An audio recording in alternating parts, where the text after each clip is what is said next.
Activa മാറി. Activa ഒരുപാട് മാറി. പുതിയ ഫീച്ചറുകളുമായി മാറി. നിങ്ങൾ അറിഞ്ഞോ ആക്ടിവ 125ന്റെ ഈ അപ്ഡേഷനും ഈ പുതിയ ഫീച്ചറുകളും? കണ്ടാലോ? പുതിയ ആക്ടിവ 125നെ നമുക്കൊന്ന് വിശദമായി പരിചയപ്പെടാം. തനിമ നഷ്ടപ്പെടാതെ പുതുമ ഉൾക്കൊള്ളുക. ഇതാണ് ആക്ടിവ OBD2Bയിലെ മാറ്റങ്ങൾ. പഴയ ആക്ടിവ 125ൽ കുറച്ച് ഡിസൈൻ ചേഞ്ചുകൾ വരുത്തി. അതോടൊപ്പം തന്നെ ഒരുപാട് ഫീച്ചർ റിച്ച് ആക്കി മാറ്റിയിരിക്കുകയാണ് ആക്ടിവ OBD2B 125. ആക്ടിവയിൽ വന്നിട്ടുള്ള ഏറ്റവും പ്രകടമായ മാറ്റം എന്ന് പറയുന്നത് ഈ കാണുന്ന TFT മോണിറ്ററാണ്.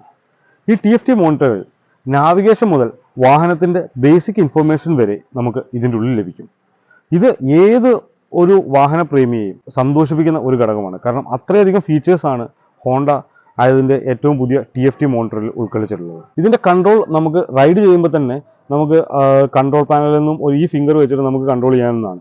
ഇവിടെ നമുക്കൊരു ജോയ്സ്റ്റിക്ക് ഉണ്ട്. ഈ ജോയ്സ്റ്റിക്ക് വെച്ചിട്ട് നമുക്ക് കാര്യങ്ങളെല്ലാം വൃത്തിയായിട്ട് നാവിഗേറ്റ് ചെയ്യാവുന്നതാണ്.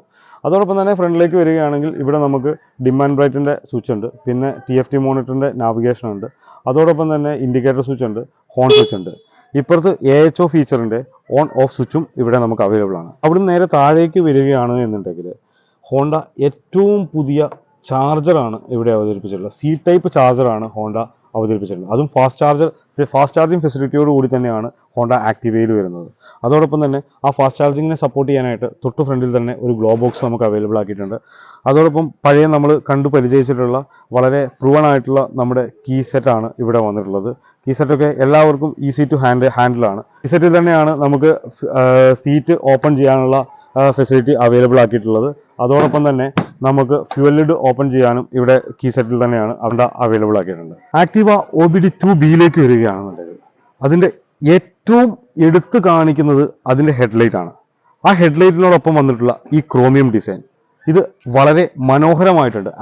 ആക്ടിവയുടെ ഫ്രണ്ട് പാർട്ടിൽ മാത്രമാണ് കുറച്ചു കാലം മുമ്പ് വരെ ഈ ഒരു പാർട്ടിൽ മാത്രമായിരുന്നു ക്രോമിയം ഡിസൈൻ കൊണ്ടുവന്നിട്ടുള്ളത്. അത് ഒരു പ്രീമിയമിറ്റി ഫീൽ ചെയ്യുന്നതിന്റെ ഭാഗമായിട്ട് ഇപ്പോൾ ഹെഡ്ലൈറ്റിന്റെ മുകളിലേക്കും കൂടെ ആക്ടിവ കൊണ്ടുവന്നിരിക്കുകയാണ്. അത് ആക്ടിവ OBD2Bയുടെ ലുക്കിനെ വളരെയധികം സ്വാധീനിക്കുന്നുണ്ട്. പിന്നെ നമുക്ക് ആക്ടിവ OBD2 നമ്മുടെ ആക്ടിവയിൽ ഉണ്ടായിരുന്ന സെയിം LED ഹെഡ്ലൈറ്റ് തന്നെയാണ് വന്നിട്ടുള്ളത്. അതിനുശേഷം ഫ്രണ്ടിലേക്ക് വരികയാണ് എന്നുണ്ടെങ്കിൽ ഏകദേശം എല്ലാം നമുക്ക് പഴയ ഡിസൈനും കാര്യങ്ങളുമാണ് വന്നത്. പിന്നെ ഉള്ള ഒരു പ്രധാന മാറ്റം എന്ന് പറയുന്നത് ഈ ഫോക്ക് ട്യൂബാണ്. ഈ ഫോക്ക് ട്യൂബിന്റെ കളറ് പഴയ ആക്ടിവയിലായിരുന്നപ്പോൾ അത് നമുക്ക് സിൽവർ കളറിലായിരുന്നു. അത് ഇപ്പം വന്ന് ബ്ലാക്കിലേക്ക് മാറിയിട്ടുണ്ട്. അത് നമുക്ക് ഒരുപാട് കൺവീനിയൻസ് ആവുന്ന ഒരു ഫീച്ചറാണ്. കാരണം എന്താ വെച്ച് കഴിഞ്ഞാൽ ചെളിയൊക്കെ ആയി കഴിഞ്ഞ് കഴിഞ്ഞാൽ മറ്റേത് പെട്ടെന്ന് തിരിച്ചറിയുമായിരുന്നു. ഇപ്പോൾ പെട്ടെന്നൊന്നും ചെറിയൊരു ചെളിയൊന്നും ആയി കഴിഞ്ഞ് കഴിഞ്ഞാൽ ഈ ബ്ലാക്കിൽ നമുക്ക് പെട്ടെന്ന് തിരിച്ചറിയാൻ കഴിയില്ല. പിന്നെ അത് ആ അലോയും ഇതും എല്ലാം കൂടെ വരുമ്പോഴേക്കും അത് വണ്ടിയോട് ബ്ലെൻഡ് ചെയ്തിരിക്കുന്നത് പോലെ തന്നെ ഒരു അടിപൊളി കളറാണ് എവിടെ വന്നിട്ടുള്ളത്, ഫ്രണ്ട് ലുക്കിൽ വന്നിട്ടുള്ളത്. എൻ്റെ ഓവറോൾ ഫ്രണ്ട് ലുക്ക് നോക്കുകയാണെന്നുണ്ടെങ്കിൽ നല്ല പ്രീമിയമിറ്റി ഉള്ള ഒരു വാഹനമായിട്ടാണ് നമുക്ക് ആക്ടിവ 125 OBD2B നമുക്ക് ഫീൽ ചെയ്യുക. ആക്ടിവ 125ന്റെ ഫ്രണ്ട് പോലെ തന്നെ മനോഹരമാണ് ആക്ടിവ 125ന്റെ സൈഡ് വശവും. സൈഡിലേക്ക് നോക്കുകയാണെന്നുണ്ടെങ്കിൽ ഏതൊരാളെയും എത്രയും പെട്ടെന്ന് ആകർഷിക്കുന്നത് ഈ ആക്ടിവ എന്ന ഈ ബാഡ്ജിങ് ആണ്. ആക്ടിവ 125 എന്ന ക്രോമിയം ഫിനിഷിങ്ങിലുള്ള ഈ ബാഡ്ജിങ്ങിന് ഒരു പ്രത്യേകതയുണ്ട്. ഇതിന്റെ നടുക്കായിട്ട് ഒരു ഹോൾ വന്നിട്ടുണ്ട്. ഈ ഹോൾ എന്തിനു വേണ്ടിയാണ് എന്ന് വെച്ച് കഴിഞ്ഞാൽ നമ്മുടെ എയർ ഇൻടേക്ക് സുഗമമാക്കുന്നതിന് വേണ്ടി കൊണ്ടുവന്നിട്ടുള്ളതാണ്. ഇവിടെ തന്നെയാണ് എയർ ഫിൽട്ടർ, ബാക്കിയുള്ള കാര്യങ്ങൾ ആ യൂണിറ്റുകൾ ഇതിന്റെ തൊട്ടു പുറകിലാണ് വരുന്നത്.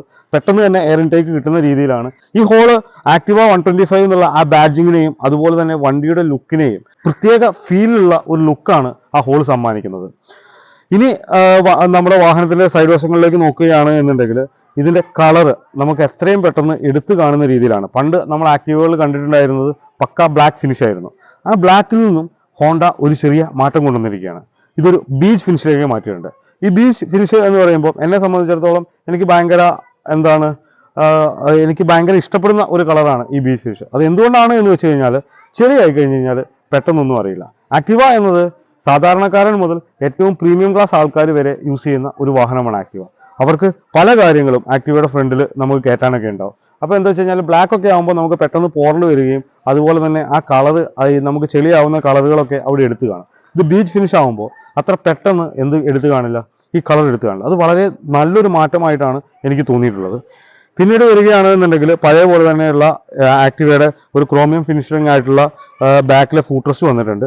അതോടൊപ്പം തന്നെ സൈഡ് സ്റ്റാൻഡ്, എഞ്ചിൻ കട്ട് ഓഫോട് കൂടിയിട്ടുള്ള സൈഡ് സ്റ്റാൻഡ് വന്നിട്ടുണ്ട്. അതിന് വിത്ത് ഇൻഡിക്കേഷനോട് കൂടിയാണ് ആക്ടിവയിൽ കൊണ്ടുവന്നിട്ടുള്ളത്.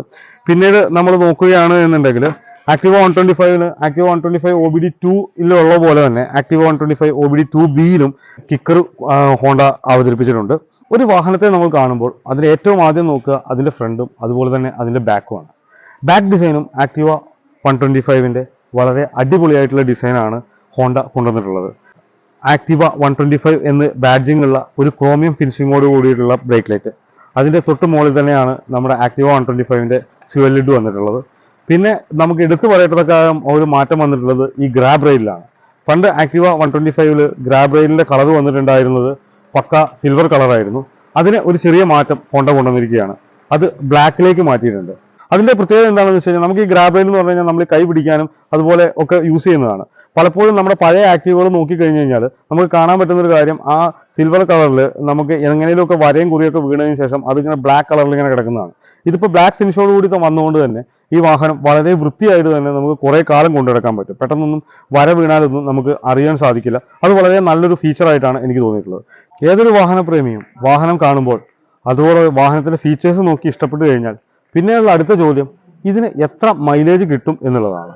ഈ വാഹനം ഇപ്പോൾ നമ്മൾ എണ്ണയടിച്ച് അതിന്റെ റേഞ്ച് വെച്ച് കാൽക്കുലേറ്റ് ചെയ്ത് കഴിഞ്ഞപ്പോൾ ഏകദേശം 60 കിലോമീറ്ററിന്റെ മുകളിൽ കിട്ടും എന്നാണ് നമുക്ക് മനസ്സിലാക്കുവാൻ സാധിച്ചത്. കൂടുതൽ വാഹനങ്ങളുടെ വിശദമായ ടെസ്റ്റ് ഡ്രൈവ് വീഡിയോ വരുമ്പോൾ അതിന്റെ മൈലേജിനെ പറ്റിയും ബാക്കിയുള്ള കാര്യങ്ങളെ പറ്റിയും നമ്മൾ വിശദമായിട്ട് നിങ്ങളോട് സംസാരിക്കുന്നതാണ്.